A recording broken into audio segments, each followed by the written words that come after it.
Good evening, everybody. This episode of the Disruption Lab is hosted in front of a live studio audience. Bill, you came to Kansas City from Seattle in 2002 to lead an urban turnaround. What was the moment where you realized the city could become something really different and your life would change because of it?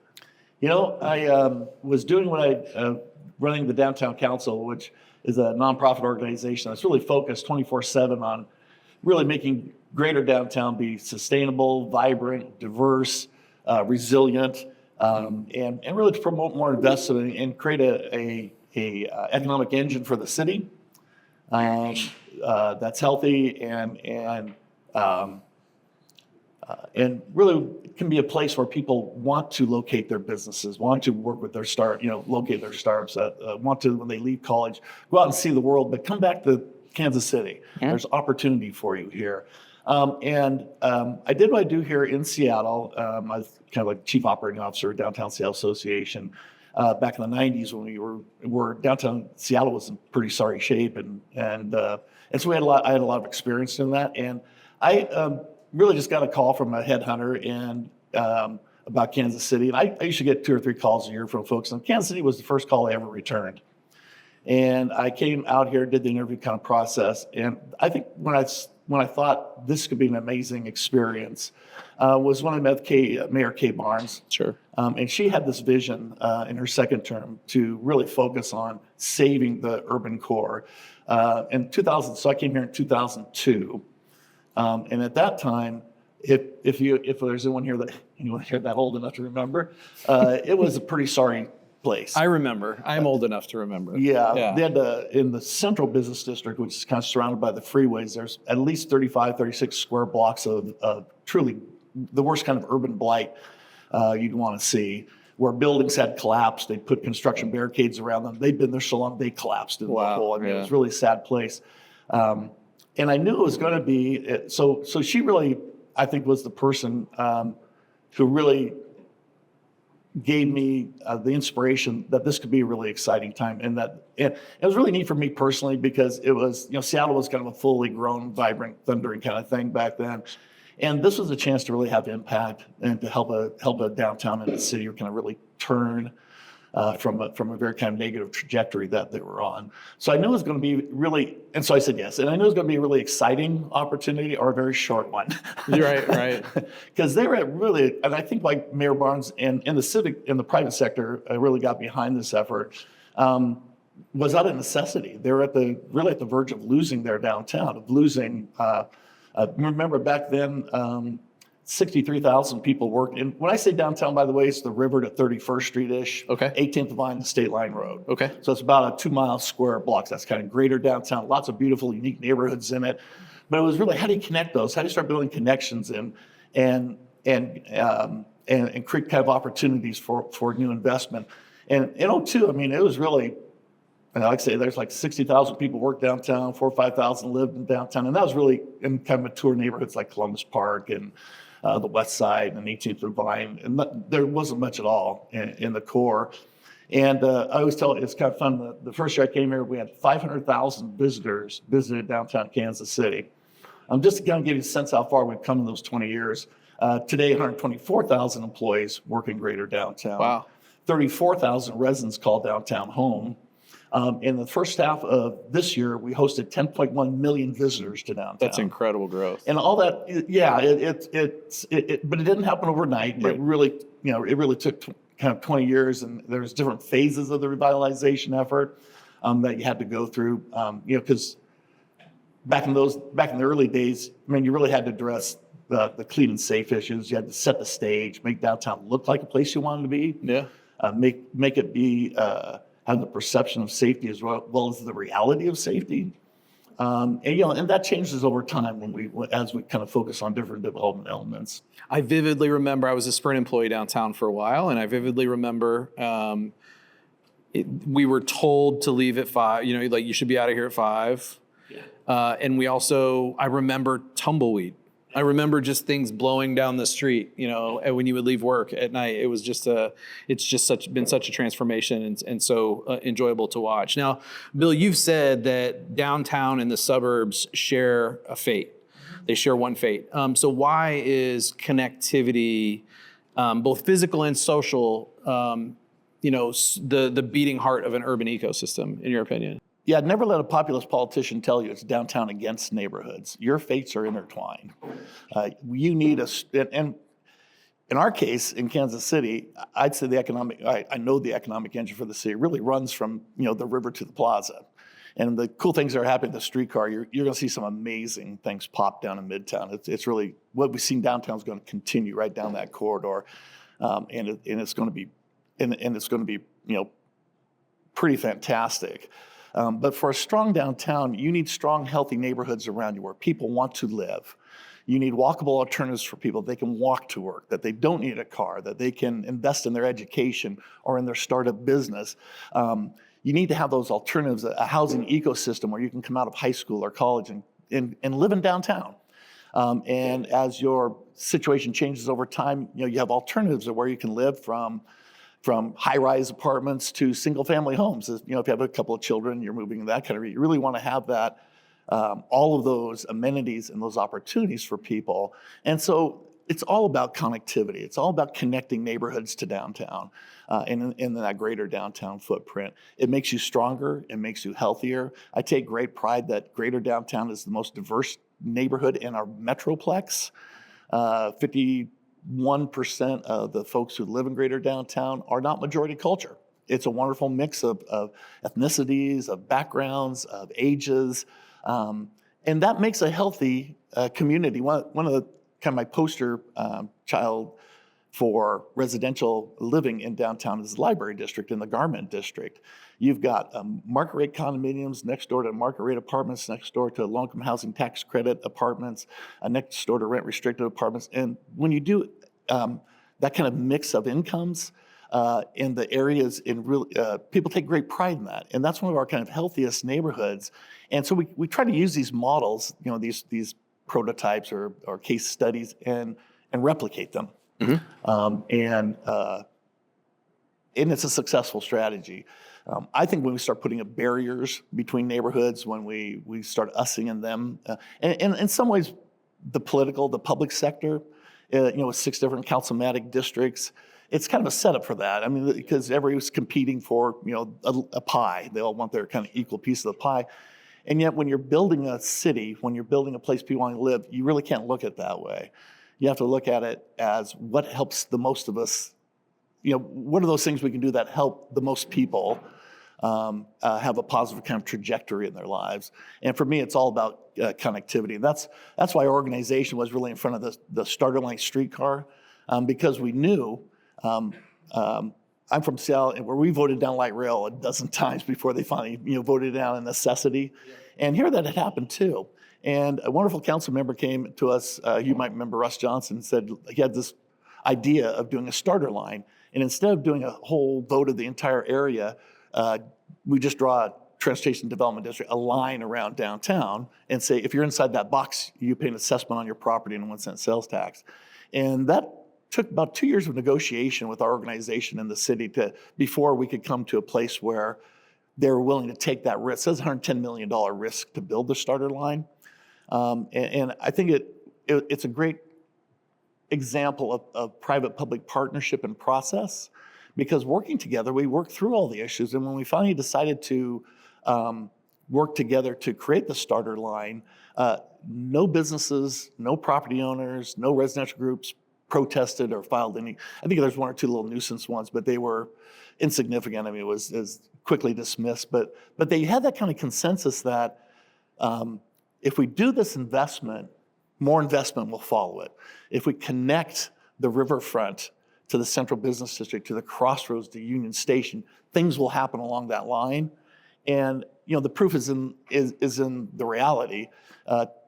Since the streetcar went in on that starter line, over $3 billion of investment has come within 3 or 4 blocks on either side of it. It's defining the urban form, and it's telling developers where to do higher density and then what kind of lower density as they go out from it. I mean, when I think of what's happening down at the CPKC Stadium. Oh yeah, absolutely. T-Mobile, even Union Station, Liberty Memorial. If we're fortunate enough to get a ballpark in Washington Square Park, you'll have 3 major entertainment venues connected by streetcar. And all those, even the possibility of having it, are all outcomes of that investment. One of the things I think we did really, really smartly on that project, we call them catalyst projects, things that spark other development, we created a board of directors for the streetcar, which had policymakers from the public sector and private people from residential and business and nonprofits sit together on the board and manage the streetcar. And one of the great decisions they made was the streetcar is not free to operate, but it's free to the public. And that just took the barrier away for everyone using the streetcar. And the reason the expansion to UMKC nothing's easy, but was easy, but you had this proof of concept. You had one of the highest riderships in the nation. And so we went to the federal government for, I think, $178 million or something like that for the expansion. It was like, yeah, you bet. We like to invest in a winner. Right. And people are going to be amazed and thrilled at how your experience in living or visiting. Think about being a visitor. You could stay in a hotel in the plaza and do some shopping and stop in Midtown for lunch at all the great kind of bistros that are popping up or here. I was driving down 18th. It's just mind-boggling, the transformation of Brewery Alley and these really cool things. Down to CPK Stadium and watch it. Which, by the way, CPKC Stadium, the first purpose-built professional sports facility for women's professional sports. Amazing. Yeah, incredible. And not need a car. You can do all that on a free streetcar. It'll change the way you experience kind of your kind of urban heart of your city. And I think it goes to, the starter line. Everybody said, this downtown has a streetcar, but now it's, down to, what is it, the 45th Street, I think it would be the terminus somewhere in that area, right? 51st, I think. 51st will be, yes, the terminus or there. UMKC there. And then, all the way to the riverfront. That's amazing. And now you're talking about east-west connection. So you're starting to connect, to your point about connectivity of these, these neighborhoods, these surrounding communities that surround the central business district. It's fun to watch. Now, the other thing that I've seen with downtown is the cultural activations that you guys have really led, from whether it's sports venues, public parks. It's come to define kind of the downtown experience, especially with some of the things that are happening right now and some of the projects that you guys are working on. Which of those moments surprised you the most when they sparked real change downtown? Which of those cultural activations, or which of those things do you think that is, A, I don't know. B, there's no silver bullet. It seemed to be more of a matrix of things. For instance, like the Kauffman Center for Performing Arts. That started bringing customers into downtown from our wonderful suburban neighborhoods and surrounding cities that never came downtown. Sure. And started exposing them, and which started making more restaurants possible and more kind of boutique retail started happening. A different crowd than the Power and Light. Whole different crowd than the Power and Light, which is very focused at, the Power and Light to me is, when I lived in Seattle, we used to talk about Starbucks. You go to Starbucks and you have a cup of coffee, and if you don't know anything about coffee culture, the barista shows you how to do it. But then you quickly learn there's a lot more individual stuff out there. There's a lot of other coffee shops that are unique to Seattle that I can go visit. I see P&L the same way, is that if you're a visitor, in fact, I had some friends that they worked for Sprint back in the day when you were there, and he was out in California, but they came here for training in Overland Park. And he called me up and asked me, where can we go? We're down, no offense if anyone's from Overland Park, but where can we go for some, fun, or where's real Kansas City? I said, here's what I want you to do. I want you to drive down, go to the Power and Light District first night. And, because it's the way it's set up, there's, 425,000 square feet of entertainment retail and really good stuff. So they went down, they went to Howl at the Moon, they went to, you name it, and they just had this blast. And he calls me up the next day and says, okay, that was really cool. Now, where's the authentic Kansas City? And I sent him to the Crossroads. I lined, Green Lady Lounge, and just lined up 4 or 5 places here in the Crossroads. And they came out and they had a better time but so it opens the door for people. And it brings, I remember when we were doing the Power and Light District, back in the early 2000s, there was a lot of concern and surrounding neighborhoods from Crossroads, River Market, kind of all over about, there'll be a big sucking sound, they'll take all the customers and we'll all go out of business. And I said, no, guys, it's going to bring 5, 6, 7 million more customers into the pond, and it's your job to catch them. Make your products, such that they want to come and visit what you're doing. And that's exactly what happened. It just put a lot more customers into the marketplace that discover all the wonderful amenities from 18th and Vine to Union Station to, you name it, right? River Market, all the great things happening all at Southwest Boulevard. it has served that function.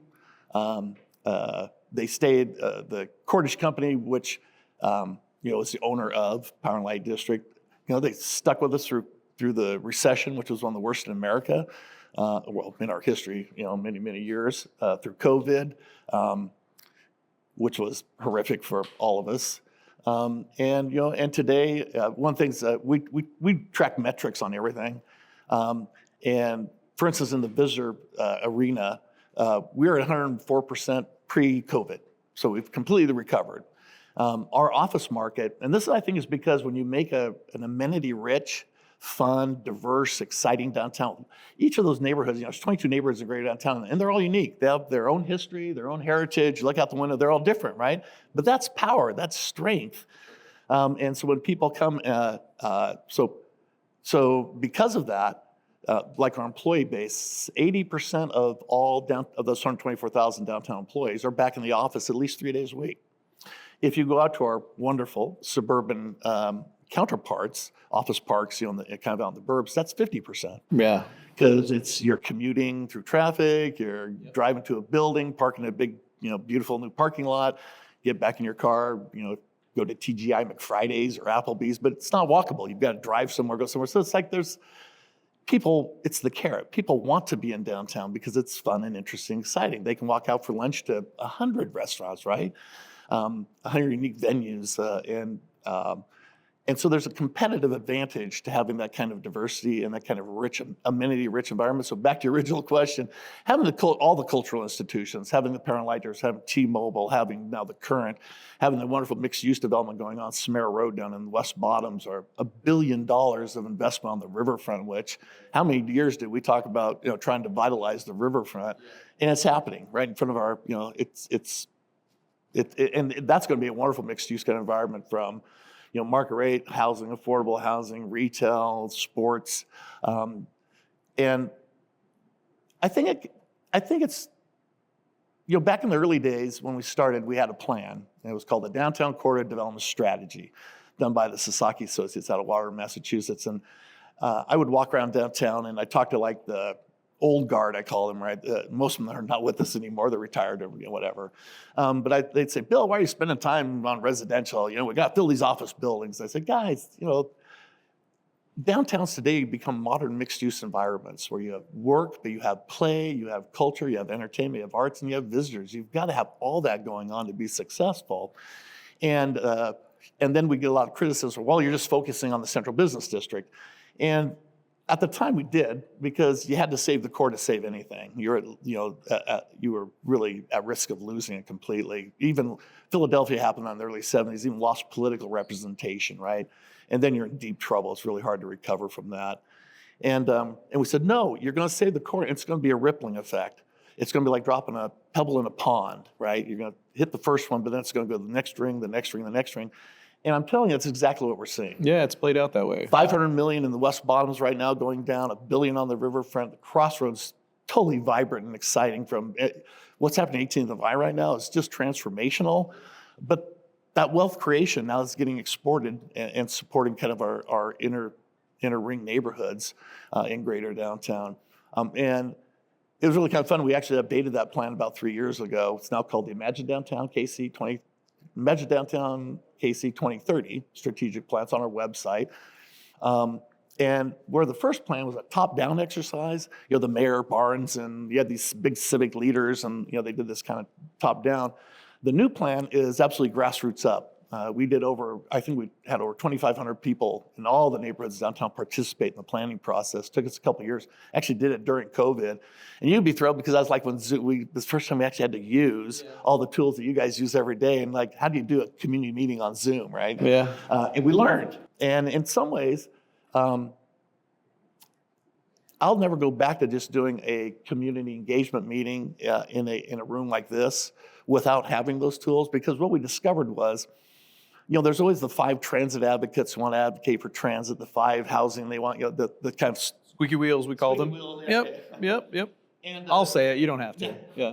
And Zoom gave the ability for everybody to have a voice. We got thousands of comments from people because they didn't have to compete with that, right? They could just enter and captured all of that.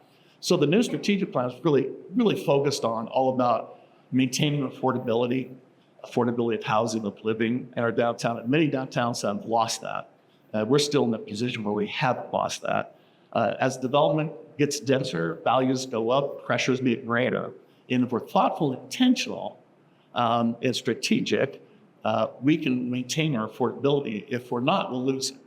And so this plan is really focused on connecting neighborhoods together, maintaining that affordability throughout the system while enabling, the wonderful, cool stuff that we like. Right.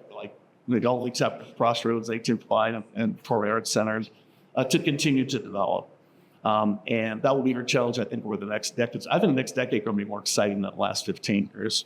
So a lot of cities will fund projects and they won't track impact, or maybe that's not a focus because it's really trying to get the initiative off the ground, trying to get the initiative funded and so on. You've mentioned this a couple times. You're quoting statistics. You're talking about what a lot would consider real-time traffic kind of opportunities. And you guys have used that real-time data like a mobile tracking capability that you guys have used to measure the recovery and the vibrancy. How do you decide what metrics matter? And how do you turn those insights into real action for the members of the downtown community that you serve? Well, and it's changed over time. I mean, the tools we had for data collection, 15 years ago were I remember doing pedestrian counts where you park some grad students with counters on corners, and they kind of track the activity. And ped counts are important because if you're talking to someone who is a broker trying to locate retail, they want to know how many people go, in front of this building, right? What's my potential market? And that's completely transformed. We use, and I know everyone does, Placer AI data or the system a lot because that lets us geofence any particular area. And collect data in real time about, it's mobile device, right, generated, some kind of algorithms that, calculate, but it helps us, and let me tell you kind of in a real way that it helps us make decisions in downtown. One of the projects we're leading, and we're making great headway on, in partnership with the city, and in partnership with POR KC, is to do a 4-block park over I-670 between the Crossroads and CBD to reconnect these two communities that were, torn asunder in the 60s by traffic engineers, which you'd never allow that today, right? I mean, they tore down like 150 homes to build that road. It's just wouldn't do it today. Yep. And we're trying to heal that wound, right? Reconnect these neighborhoods through this park. Well, as we're out in the marketplace and we're privately fundraising, we've had great success on the public side. I think publicly and privately, we've raised about $205 million and 250-ish we need to do the project, so we're getting close. Getting close, yeah. But we get a lot of questions, and they're very legitimate questions about, well, how's this different than other parks in Kansas City? And or this will compete with my park. And right, and we said, well, so what we did was use Placer, and we geocoded every park in the city. And what we did was track activity in each park's winter they used. And you'd see, so you can watch the use patterns. And what it clearly shows is, like the ones around here, they get more use in when the weather's kind of permitting. But when the weather's too hot in the summer or too cold in the winter, they just spike or they drop to nothing, right? They're just empty spaces. And the park that we're working on, and we're modeling after Clyde Warren in Dallas and Gene Leahy up in Omaha. And Tulsa has a wonderful one too. But the difference is, and suburban parks are great. We all love them, need them. They're essential places to get away, to take your kids. I mean, all those things that you do in a park. This park will be programmed and activated 365 days a year. So you create a 501c3 nonprofit that will manage the park. It's a conservancy for the park. A conservancy. Think of like Starlight. Same model, right? That's a private C3 managed. The city owns it, but it's managed by a private nonprofit who has a staff to. Well, now we're doing community engagement where we're meeting with every NPO in the city, as many as we can meet with, to talk to them about the park and say, how can you use this space for things from job fairs, yoga classes, book fairs. We talked about doing entrepreneurial programming. That's right, entrepreneurial programs in the space, as well as, it will also accommodate major events like concerts or convention events kind of stuff. But it'll be kind of self-sustaining. But when you look at Clyde Warren Park in Dallas, a program park. So again, everyday activities program, big stuff and small stuff. It's all important, right? When you look at Clyde Warren, over a year, but which Placer lets us do, geofence it, you have activity all year round. Because in the winter, we're doing winter programming, right? We're doing Christmas markets, or you name it, whether Tivoli lights and fun kind of. So throughout the year, it's programmed and activated, and it changed the dialogue. So when we're now talking to people, they kind of get, oh, okay, wait, this is something different. I get it. And the other really neat thing that was able to show us is when you create a park like this, and ours is called Luminary Park. When you create a space like this, it immediately, and people come and experience it and enjoy it, like the Streetcar, come and experience it and enjoy it. They say, I want this in my neighborhood. And so the quality of all the parks in Dallas around have also risen in quality and value. Sure. Because it sets a new standard. Yeah. And without the data, you can't make that argument. Yeah. It's all just anecdotal or subjective. And I think, having been a part of that planning process for the 2030 plan and having, been an opportunity to participate in the Downtown Council's board and see a lot of the work that you guys are doing, the range of initiatives that you all have in terms of some of the things that you're doing right now is pretty, the span is pretty wide. How do you keep, the balance of the competing priorities versus this unified mission, this unified objective that you have around, revitalizing the How do you balance those things? I have no idea. No, it's honest answers from the leadership. No, it's a great question. And before I answer it, the data. Yeah. Another thing with the park, as a great example, is a lot of people said this is just for downtown residents. And by using the data, we're able to do like a heat map and show that, like in Dallas, about 70% of the people who use the park are not downtown. It becomes a destination. So you can also show the marketplace that this is a regional draw. And we were real successful. We lobbied down at the state over 2 years, and I think we got about $85 million from the state of Missouri. When you think about that, investing in an urban park, because they could see the vision. It's a destination, yeah, absolutely. It's a destination kind of thing. So being able to measure, have metrics, data-driven decisions is one of the pillars that I kind of stand on. And this kind of now transitions into your question. I like data-driven decisions. You can do anything, right? But what are those that give you the catalytic effect that gives your community the biggest payback for its investment? And we try to focus on those. So through like the strategic planning process, which again you didn't have to be in downtown. We had thousands of people kind of participate in that. You wade through all those. There's different kind of processes you can do. One we did was okay, here's all the things you can do, or all the things we can invest in.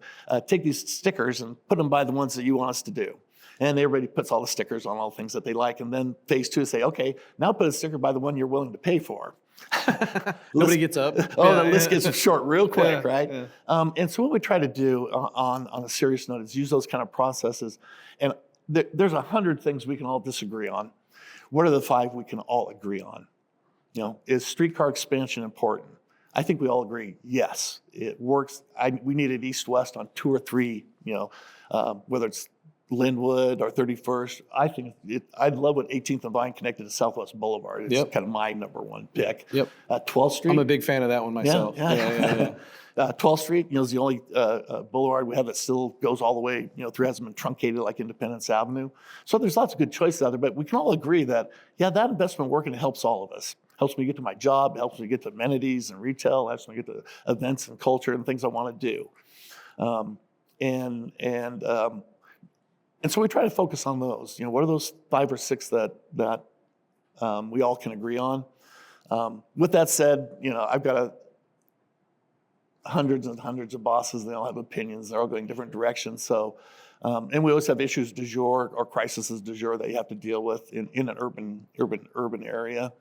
Because cities don't have and downtowns and cities really don't have the alternative to stay the same. I mean, in Kansas City, I think, unlike Seattle, I think in Kansas City, certainly I always get a lot of pushback. We like it the way it was. And you're like, the cities don't have that choice.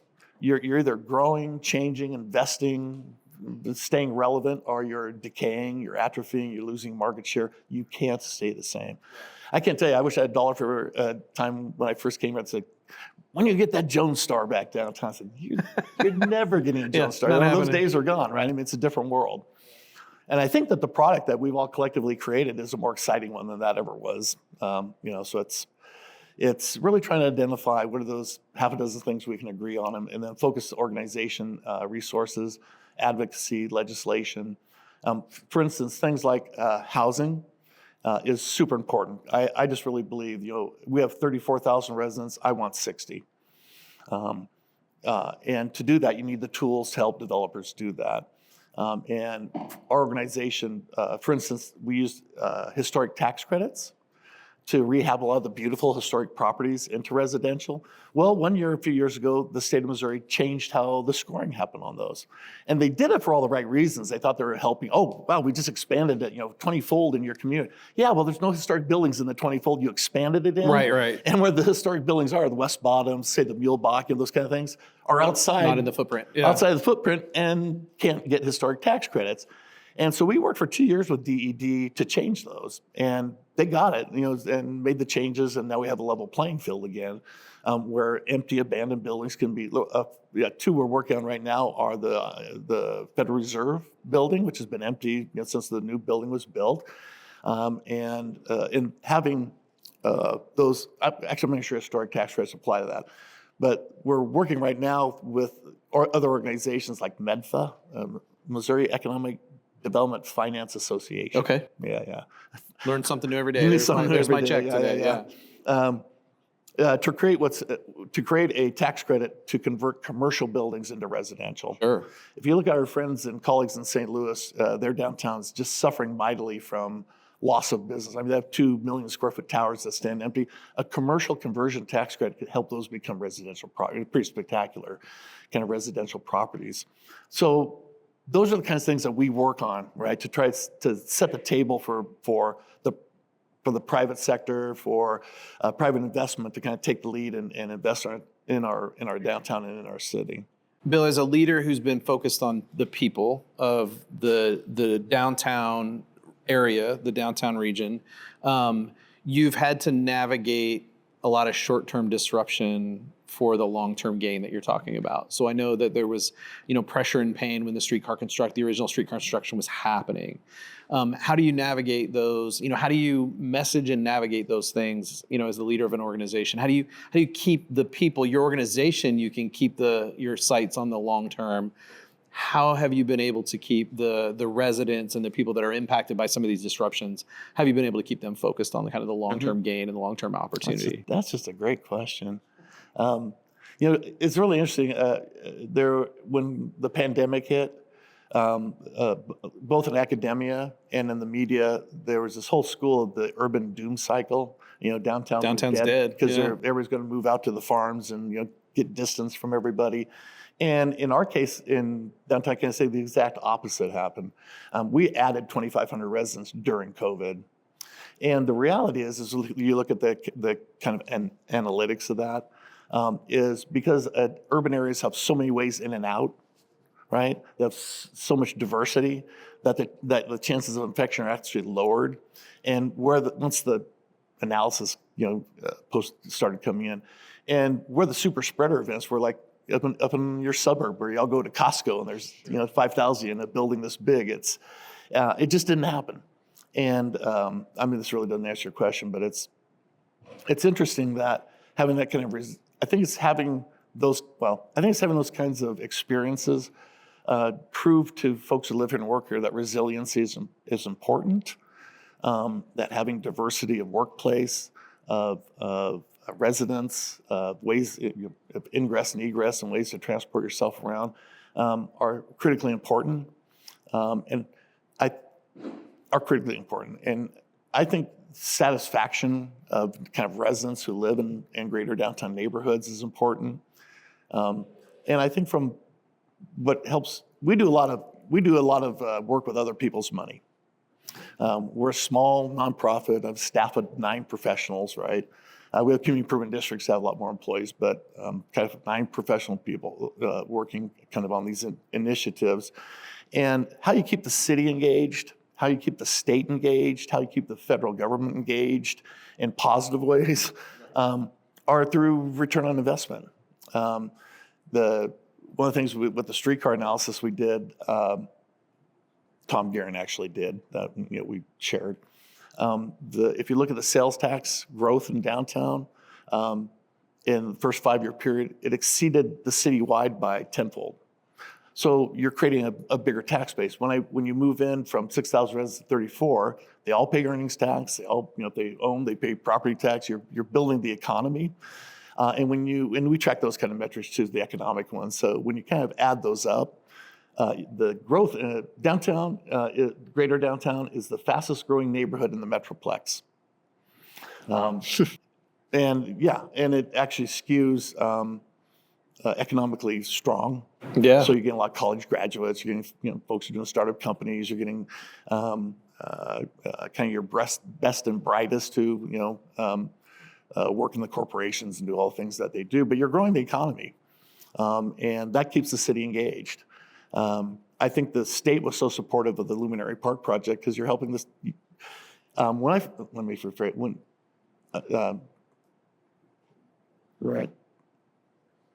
Back in the early 2000s, when we were kind of starting this journey, there was a lot of St. Louis envy.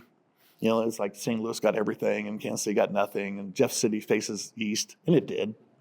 But one of the things we were able to do is get politically organized and communicate to Jefferson City why Kansas City was important. Collectively, I think we created that kind of Kansas City delegation, so legislators from the counties around us who didn't see their connection to Kansas City now do. And that made a huge difference in, I think, Kansas City's growth in its economic engine. Well, St. Louis has seen disinvestment for a lot of reasons, because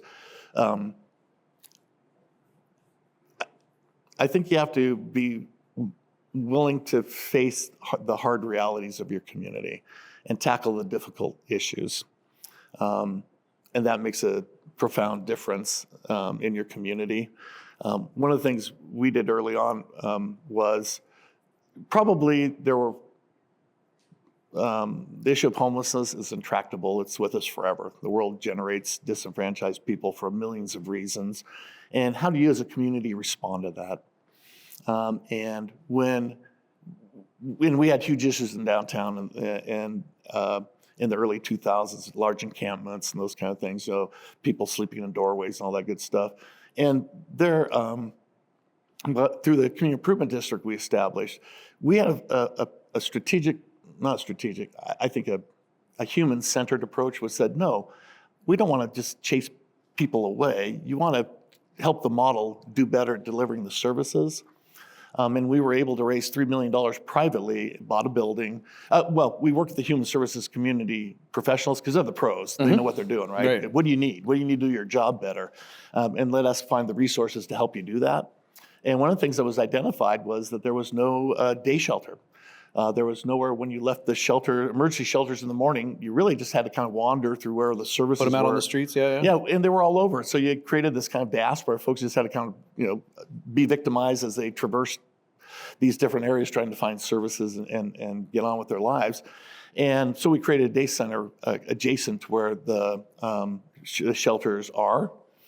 It's called the Downtown Community Services Center. Now it's called the Beehive.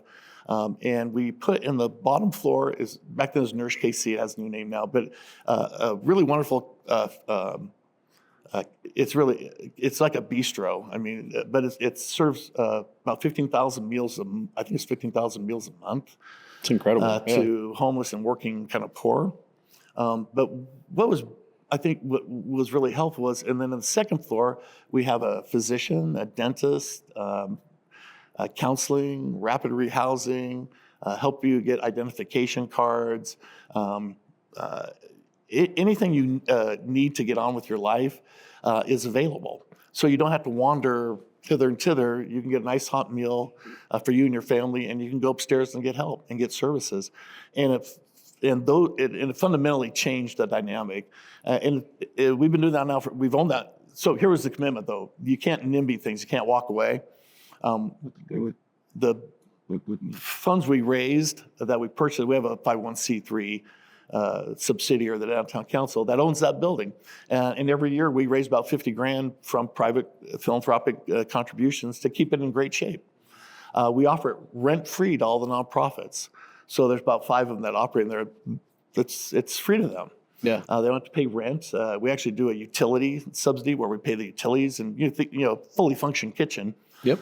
Generates a lot of. Yeah, that's not cheap. Yeah. That's not cheap. And we came up with a philosophy. For instance, if you went there tomorrow for a lunch, we have table service. You sit down, a volunteer comes up and asks you, "Hey, here's 3 things we have today. What would you like?" And it's really you want to create hope in that context where people need hope, and it worked. But it took that kind of 15 years later, we still own the building. We're still doing it. And if we walked away from it, that partnership would break. And you can find applications like that in almost everything we do. Like the Luminary Park we're talking about, or the Streetcar project, or advocating for more resources for affordable housing and residential development. And each one of these has that kind of component in. Bill, they say change like this takes, it's a generational shift. And I think the transformation we've seen in downtown Kansas City has been relatively quick by some of those standards.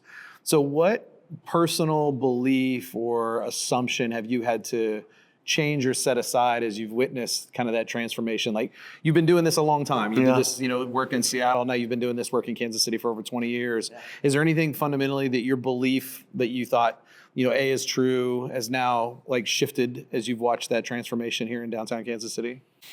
That is an interesting question. Here's what I have seen, and I think it's really the corporations, the professionals, the nonprofits, the public officials we began this journey with are no longer there. Mm-hmm. And what we're seeing, and certainly in our organization, is generational change.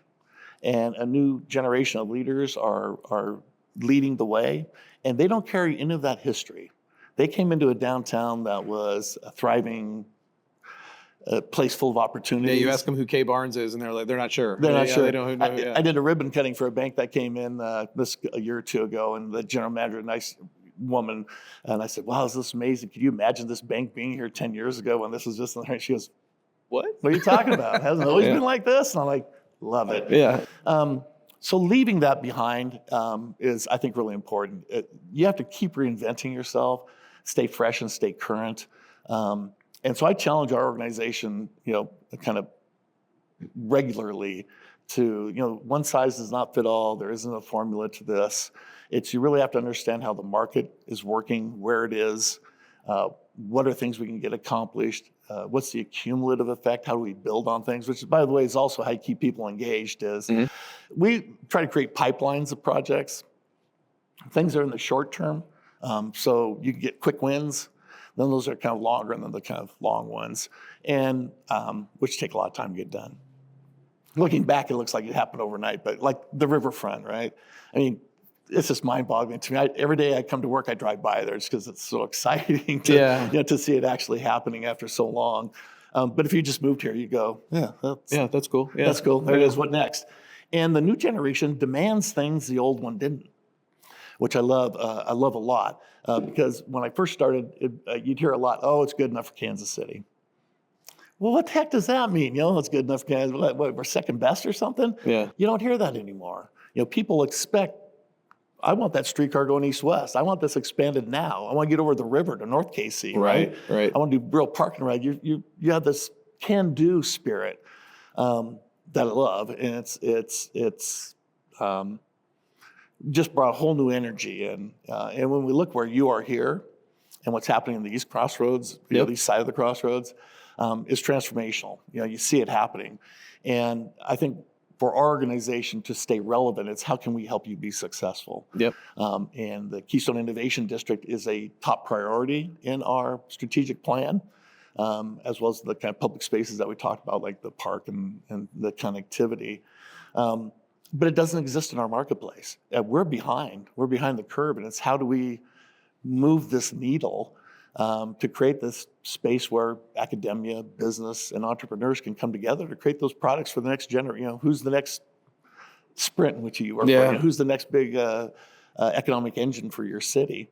And that's so the focus changes, but by having a strategic plan with a framework, we're not just picking stuff. It's like, no, if we get the innovation district done, this is going to happen. Yeah. If we get the streetcar east-west, this is going to happen. Yeah. I can remember people debating me over the streetcar was just foolishness. It's just for tourists. Nothing would happen. He said, no, this connects destinations. This is a pedestrian accelerator. This is an economic development engine. And the reality's been, it has been. Yeah. $3 billion of investment is nothing to sneeze at. Yeah. And what we found is that a lot of that investment is new dollars to our community that weren't here before. They're, I don't know what you feel about, but these are national developers who look at the national map, and where they see these infrastructure investments go in, they come and they see, is there an opportunity here for me to make 4% instead of in Seattle where I make 1.5%? Yeah, I always hear this, we've got plenty of money in Kansas City. Why do we need outside investment? Why do we need outside developers? Why do we need these things? And it's because the money it stays on the sidelines in Kansas City. Yeah. You create this FOMO effect when you have money that comes in. Bill, in your 20 plus years in doing this work, especially in Kansas City, you've seen all these changes, you've seen this transformation, but from a leadership perspective, what's been the biggest leadership challenge that you've faced kind of in this role, and what keeps you going?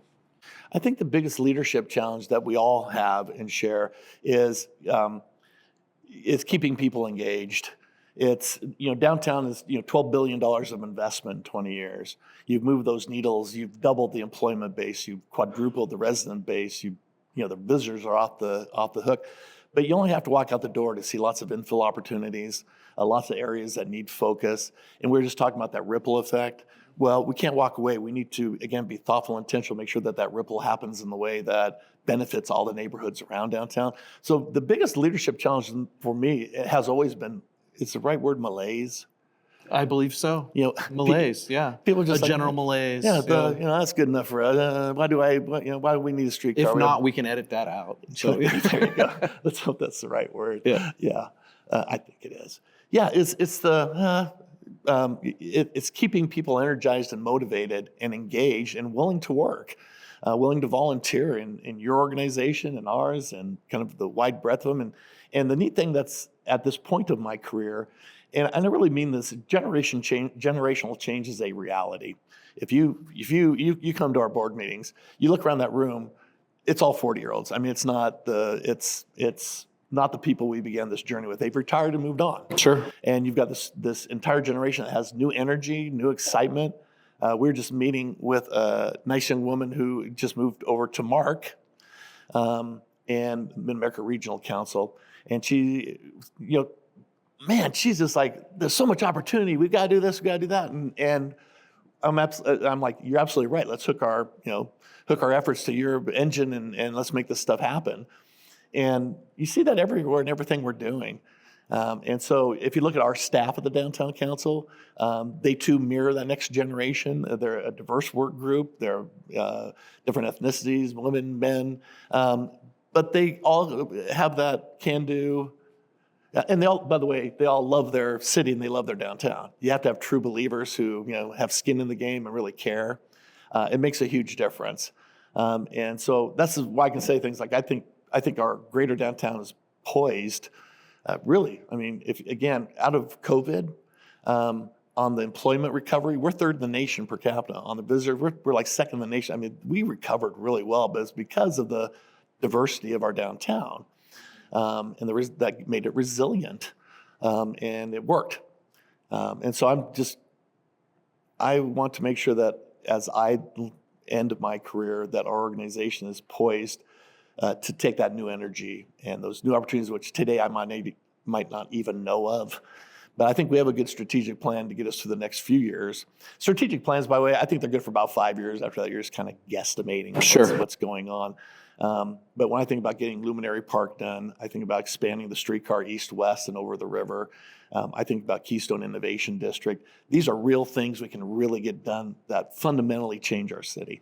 So, Barney House Plaza, Luminary Park, Barney the House Streetcar, Plaza, I'm like glad you brought that up. the projects that I've seen you guys, check off the list and Yeah. get moving and get working on has been impressive. And I think we've talked about a lot of those. But if you, Bill, had unlimited funding right now and a magic wand and you were able to change one piece of downtown infrastructure, what would it be and why?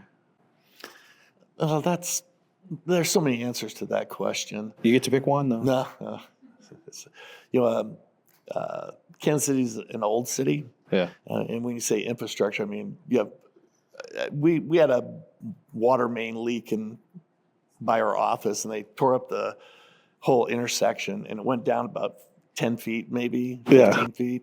And Rick Usher was still at the city then. I remember Rick.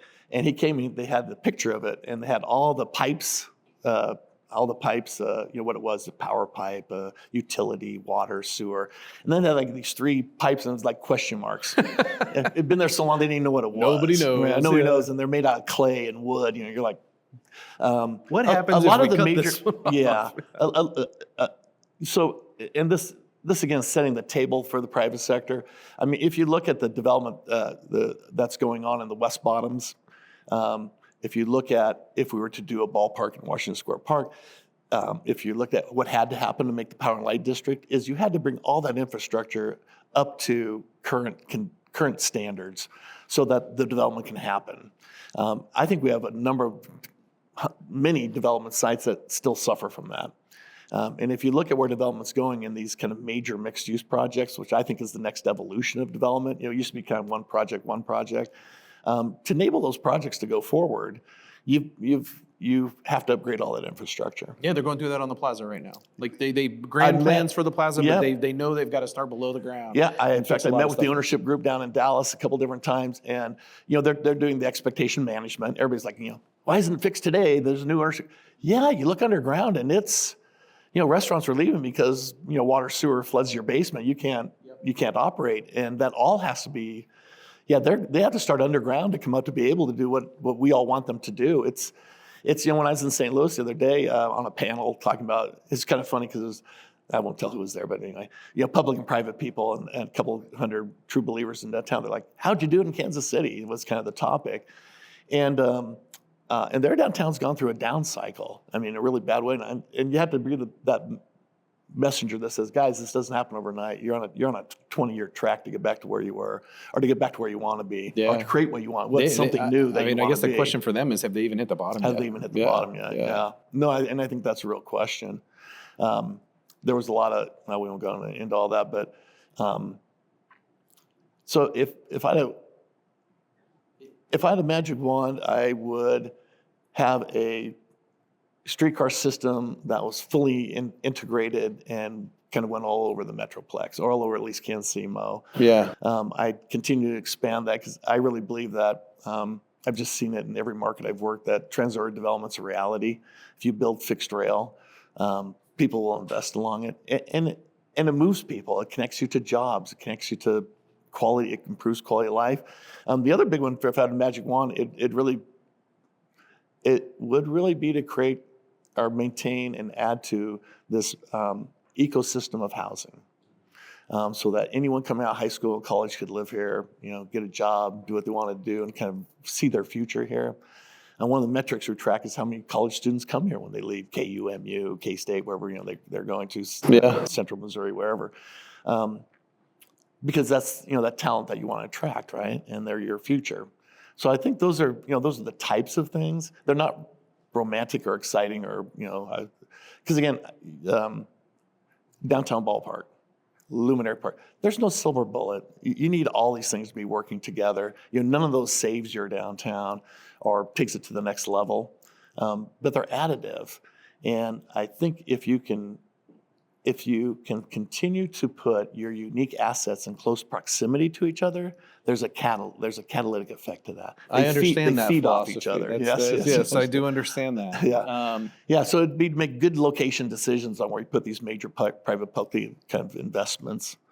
The other thing I think that I'm seeing happening is expanding this kind of economic engine down Main Street to UMKC. You know, what's happening on the UMKC Health Sciences District is mind-boggling. People don't appreciate. I mean, there's like 25,000 employees and growing. When you look at all the great stuff on Union Hill that's happened with the residential mix and all the efforts that have been going on, that's where all those people live who work in the medical industries and the research industries. If I had a magic wand, I'd continue to accelerate that and connect it to all the other amenities by fixed rail. So what's the last question, Bill? So what's the craziest idea you've ever had that people told you absolutely not, do not do that ended up working? I